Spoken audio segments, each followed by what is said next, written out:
Abu Wail says, one day after the morning prayer, we went to Hazrat Ibn Masud radiyallahu anhu standing at the door. We saluted. We were accorded permission to enter, but we stopped at the door for a while until a slave girl came and said, why do not you come inside? We entered to see Hazrat Ibn Masud radiyallahu anhu glorifying Allah Jalla Jalaluhu.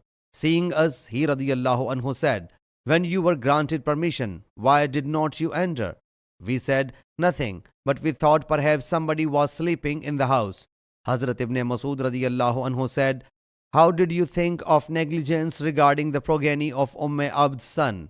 He then again started glorifying Allah Jalla Jalaluhu until when he thought that the sun had risen. He said, O girl, go and see whether the sun has risen. She saw, but the sun had not risen. He again started glorifying Allah Jalla Jalaluhu.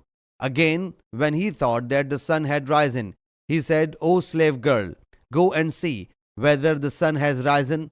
When she saw the sun had risen, he whereupon said, all praise be to Allah Jalla Jalaluhu, who has forgiven us. The reporter says that he thinks that he also said, and did not annihilate us due to our sins. One of the people said, last night I recited the complete Mufassal chapter. Hazrat Ibn Masud radiyallahu anhu said, you read as somebody reads the poetic verses hurriedly. Undoubtedly we have heard the Quran, and I remember those similar chapters which Allah's Apostle sallallahu alaihi wasallam used to recite. 18 chapters from the Mufassal and 2 of Al-Hamim. Sahih Muslim Hadith number 1908.